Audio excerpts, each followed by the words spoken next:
Bien, pues vamos a compartir la palabra y le voy a pedir por favor que me acompañe al primer libro de Reyes.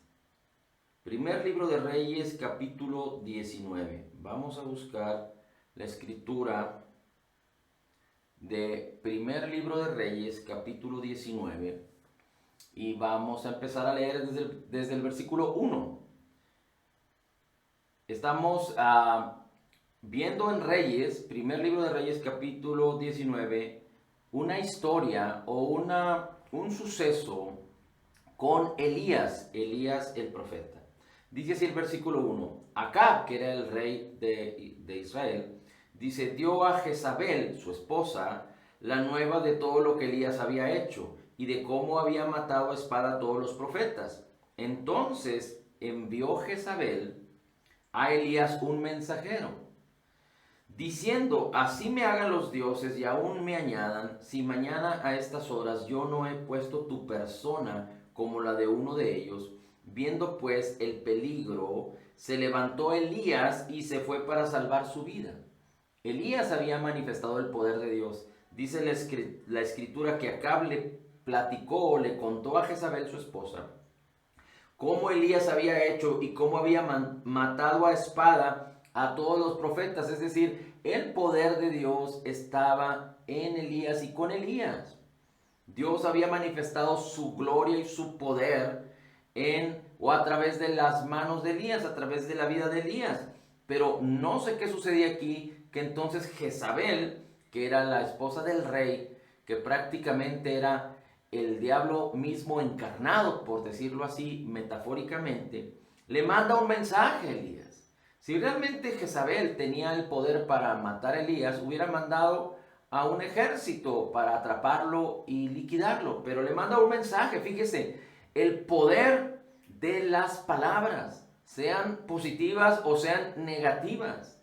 Este mundo está mandando mensajes continuamente, mensajes que aparentan ser buenos, pero que en la realidad son mensajes que perturban, mensajes que no edifican, mensajes que traen depresión, mensajes que traen enfermedad, mensajes que traen escasez, mensajes que traen culpa y condenación. Bueno, este mensaje era directo.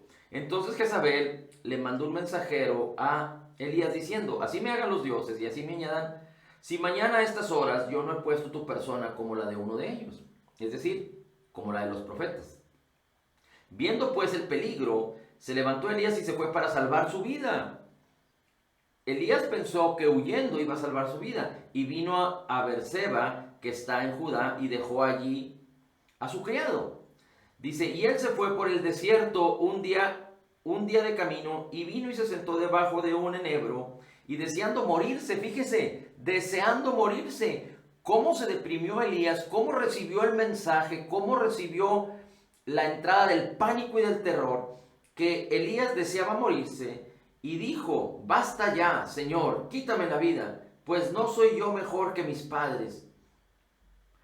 Y echándose debajo del enebro se quedó dormido. Y he aquí un ángel lo tocó y le dijo, levántate y come. Entonces él miró y he aquí en la cabecera una torta cocida sobre las ascuas y una vasija de agua. Y comió y bebió y volvió a dormirse. Y volviendo el ángel del Señor la segunda vez le tocó diciendo, levántate y come, porque largo camino te resta. Se levantó pues y comió y bebió, y fortalecido con aquella comida, caminó 40 días y 40 noches hasta Horeb, el monte de Dios. Fíjese cómo Dios tuvo que sacar a Elías de esa posición y lo tuvo que llevar lejos. El 40 significa mucho. Por ejemplo, Moisés, sabiendo su propósito, sabiendo que él iba a liberar al pueblo de Israel, lo quiso hacer a sus fuerzas cuando tenía 40 años. Y entonces fue que queriendo librar o hacer justicia sobre un israelita, mató a un egipcio y después lo quiso hacer entre dos israelitas hermanos. Y entonces tuvo que huir al desierto y estuvo 40 años más en el desierto hasta que se convirtió en el hombre más manso sobre la tierra. Es decir, tuvo que padecer 40 años para que él dejara de confiar en sus propias fuerzas y entonces Dios pudiera bendecir a Moisés y Dios lo pudiera usar. Mientras tanto, Moisés no era una persona disponible, Moisés no era una persona usable, era una persona que quería, era una persona que entendía su propósito, pero no era una persona usable. Dios no la podía usar por causa de su carácter, por causa de confiar en sus propias fuerzas. Bueno, aquí vemos algo similar. Elías no era una persona usable, ahora disponible, porque había permitido al terror, al pánico, a la depresión y a no sé qué tantas cosas más, que aún deseaba morirse. Así es que Elías se duerme, quiere morirse ya, y Dios lo alimenta, y no solo esto, sino que le dice: camina, ve por este lugar hasta el monte de Horeb. Y era camino de 40 días hasta que Elías llegó a ese monte. Fíjese lo que sucede. Y allí se metió en una cueva. Estoy en el versículo 9, donde pasó la noche. Y vino a Elías palabra del Señor y le dijo: ¿qué haces aquí, Elías? Y él respondió: he sentido un vivo celo por el Señor Dios de los ejércitos, porque los hijos de Israel han dejado tu pacto y han derribado tus altares y han matado a espada a tus profetas. Y solo yo he quedado y me buscan para quitarme la vida. Elías pensaba que era el único fiel al Señor. Y el Señor le dijo: sal fuera y ponte en el monte delante del Señor. Y he aquí, el Señor pasaba, y un grande y poderoso viento que rompía los montes y quebraba las peñas delante del Señor, pero el Señor no estaba en ese viento. Y tras el viento un terremoto, pero el Señor no estaba en el terremoto. Y tras el terremoto un fuego, pero el Señor no estaba en el fuego. Y tras el fuego un silbo apacible y delicado. Y cuando lo oyó Elías, cubrió su rostro con su manto y salió y se puso a la puerta de la cueva. Y aquí vino a él una voz diciendo: cuando vino un viento apacible, un silbo apacible y delicado, un silbo apacible y delicado. Déjeme comparo este versículo con otros. Dice: y después escuchó un sonido muy suave, un silbo, y después del fuego un susurro a una brisa apacible. Un susurro de una brisa apacible. Recuerde que la palabra de Dios es la inspiración. Ha sido inspirada por Dios, es como el susurro, como un silbo apacible. Eso es la palabra del Señor. Así es que aquí vemos que Dios no estaba en el viento que quebrantó, no estaba en el terremoto que hizo que la tierra se partiera, no estaba en el fuego, pero dice que vino un silbo apacible y ahí estaba el Señor. Y entonces fue cuando Dios habló a Elías, y Elías cubrió su rostro con su manto. Estoy en el versículo 13.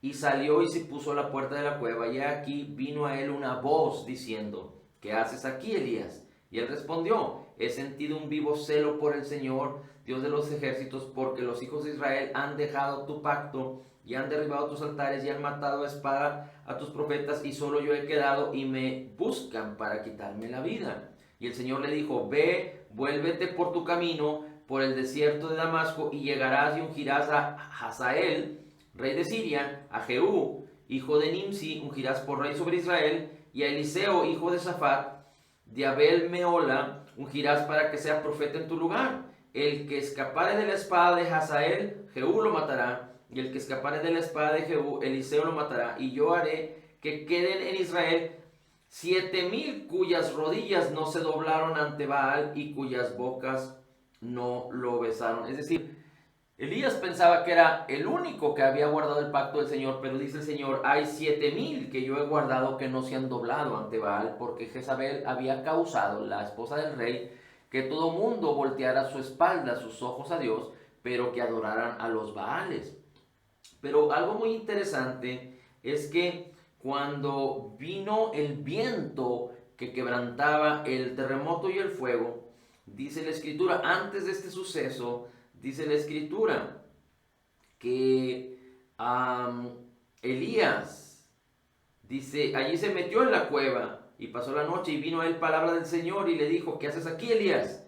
Y él respondió: he sentido un vivo celo por el Señor, porque los hijos de Israel han dejado tu pacto y han derribado a los altares y han matado a espada a tus profetas, y solo yo he quedado y me buscan para quitarme la vida. Y el Señor le dijo, sal fuera y ponte en el monte delante del Señor. Pero Elías no salió fuera. Y aquí dice, pasaba un grande viento poderoso que rompía los montes y quebrantaba las peñas delante del Señor. Y el Señor no estaba ahí. Y después del viento vino un terremoto y después vino el fuego. Y después del fuego vino el silbo apacible. Es decir, tuvieron que suceder estas cosas. Elías estaba conturbado, Elías estaba ensimismado, pensando solo en su manera, en sus formas, en lo que él creía. Y vinieron todas estas cosas. Y seguramente lo que sucedió es que Elías se dio cuenta. Es decir, Elías vio la manifestación poderosa de algo que sucedió, un viento, un terremoto, un fuego, pero dice la escritura, Dios no estaba ahí. Yo entiendo, hay la posibilidad de que Elías haya sido sacudido por lo que pasó ahí. Es decir, que perdiera de vista el estar solo pensando en sí mismo. Y después de estos acontecimientos tan poderosos, pero que Dios no estaba ahí, vino un silbo apacible. Y fue cuando Dios le vuelve a hablar a Elías y le dice, Elías, ¿qué haces aquí? Y entonces Elías vuelve a decir lo mismo, pero entonces Dios le revela. He sentido un vivo celo por el Señor y entonces Dios le da las instrucciones para que Elías regrese a hacer lo que Dios quiere que haga. Es decir, mientras Elías estaba perturbado y pensando en tantas cosas, tuvo que ser sacudido, aquietado. Es decir, como si Elías hubiera tenido que ser depurado en su manera de pensar, en su posición de estar poniendo sus ojos y su mente y su corazón solo en lo que le había acontecido.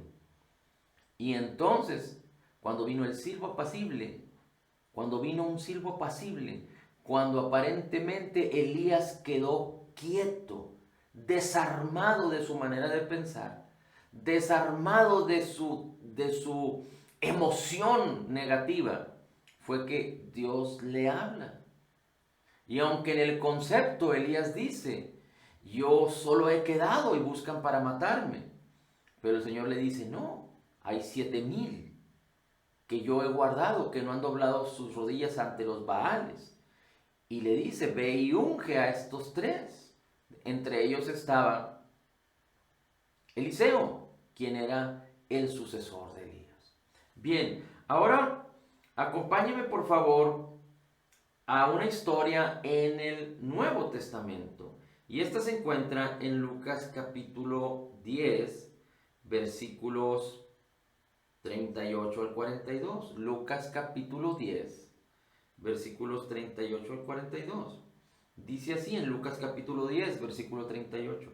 Aconteció que Jesús, yendo de camino, entró a una aldea y una mujer llamada Marta la recibió en su casa. Esta tenía una hermana que se llamaba María. María se sentó a los pies de Jesús. María se sentó a los pies de Jesús para escuchar lo que Jesús decía, para escuchar la palabra de Jesús, para oír sus palabras. Ahora, ¿cuál era la responsabilidad por educación o por tradición de María? La responsabilidad de María cuando había invitados, y Jesús era un invitado de honor, era atender a los invitados, es decir, estar en acción. Dice, pero Marta se preocupaba por muchos quehaceres y acercándose a Jesús le dijo, Señor, ¿no te da cuidado que mi hermana me deja servir sola? Es decir, poniéndolo en perspectiva, ¿no te da cuidado que mi hermana se sentó y está quieta ahí, escuchándote? Y me deja obrar o hacer las acciones o actividades para servirles a ustedes y me deja sola. Y Jesús le dijo, versículo 41, Marta, Marta, afanada y turbada estás por muchas cosas. Es decir, Marta en su manera de pensar, y que posiblemente por la tradición y por la educación y por los quehaceres de las mujeres, era correcto lo que estaba haciendo. Pero Marta no entendió la visitación de Jesús. En casa de Marta había visitas. Pero no era una visita normal, era el mismo Señor Jesucristo, la misma palabra de Dios viviente, la misma sabiduría de Dios, la misma palabra y el poder de Dios puesto en acción. Y Jesús estaba hablando, Jesús estaba enseñando. Cada palabra de Jesús era una inspiración, era vida. Recuerde, Jesús dijo, las palabras que yo os he hablado son espíritu y son vida. Así es que cada palabra que salía de la boca de Jesús era vida, era espíritu, restauraba el alma, vivificaba, bendecía, salvaba. Pero Marta no identificó, no entendió estas cosas, pero su hermana María sí. Y María, en lugar de, juntamente con Marta, atareadas y turbadas por tantas cosas, o bueno, más bien por tantas cosas que había que hacer para servir a los invitados, María se sentó quieta a los pies de Jesús, quieta en su obrar, quieta en sus acciones, quieta en su manera de pensar. Marta pensaba de otra manera, estaba, digamos que, ocupada en su mente. Marta tenía ocupadas sus manos, Marta tenía ocupada todo su ser y no entendió, no conocía el poder de la visitación de las palabras de Jesús, pero María se sentó a los pies de Jesús para escuchar a Jesús y escuchar sus palabras. Pero Jesús le dijo, Marta, estás afanada y turbada por tantas cosas, pero una sola cosa te digo, y una cosa es necesaria. María ha escogido la buena parte, la cual no le será quitada. María ha escogido la buena parte, lo mejor, la mejor parte, y no le será quitada. Y aquí podemos ver que María había actuado o estaba actuando en dos acciones particulares. Una es, estaba quieta, sentada junto a Jesús. Quieta, sentada junto a Jesús. Y la otra acción era, estaba oyendo las palabras de Jesús. Estaba quieta y estaba escuchando las palabras de Jesús. Cuando Elías, en la historia que leímos en el primer libro de Reyes, fue sacudido, digamos, de alguna manera o de otra, vino un silbo apacible y Dios estaba ahí, y fue cuando Dios pudo hablar a Elías.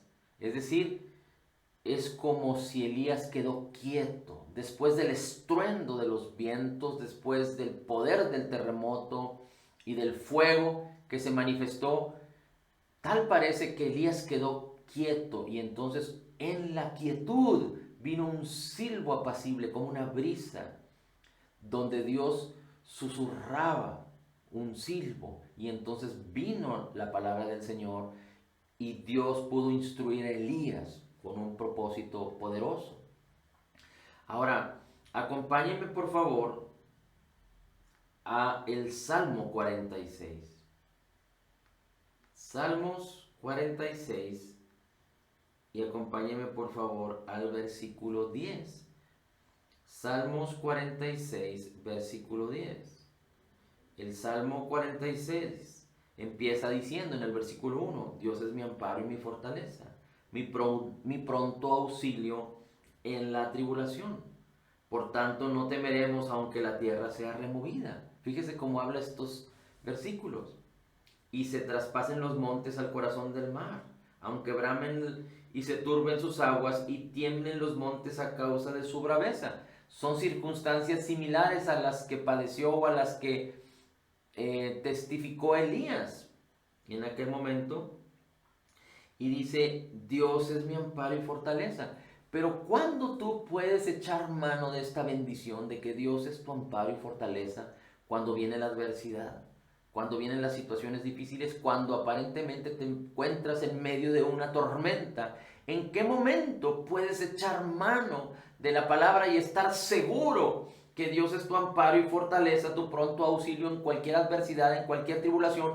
Si la adversidad, si los vientos están tan fuertes, si las circunstancias están tan difíciles que te abruman, que aparentemente te aplastan, ¿cómo es que tú puedes escuchar la voz de Dios? ¿Cómo es que tú puedes estar seguro de lo que Dios es para ti, de lo que tú eres en Cristo, como en medio de la adversidad. Y déjame decirte que continuamente estamos en situaciones de adversidad, de situaciones difíciles, donde la escasez viene a tocar la puerta, donde la enfermedad viene a tocar la puerta, donde los problemas en las relaciones vienen a tocar la puerta, donde las amenazas, donde el vituperio, donde el rechazo, donde la vergüenza, donde la condenación y la culpa vienen a tocar la puerta de tu corazón. Pero tú, si estás firme, no debes abrir la puerta. Tienes que estar firme y seguro y debes resistir todas estas cosas de las cuales Jesús ya nos redimió, y debes pararte firme, porque Dios nos ha dado un espíritu de poder, amor y dominio propio. Dios no nos ha dado un espíritu de cobardía o de esclavitud para abrirle la puerta a todas estas cosas que nos amenazan, a los engaños y a las artimañas del diablo. No debemos abrir la puerta a estas cosas. No pueden entrar en nuestra casa. No podemos permitirle al ladrón que venga a hurtar, matar y destruir, abriéndole la puerta. No, pero ¿cómo podemos estar seguros, firmes, en paz? ¿Cómo podemos estar confiados? ¿Cómo podemos estar, dice el Señor Jesucristo, que aquel que escucha su palabra y permanece en ella es como aquel que edifica su casa sobre la roca? Cuando vienen los vientos, las tempestades, las lluvias y azotan la casa permanece. Pero aquel que no se fortalece en el Señor, aquel que no se edifica en su palabra, aquel que no persevera en la palabra y no se afirma en la palabra y no cree correctamente en la palabra y no permanece en ella, es como aquel que edifica una casa sobre la arena y vienen los vientos, las tempestades, las lluvias y tumban la casa.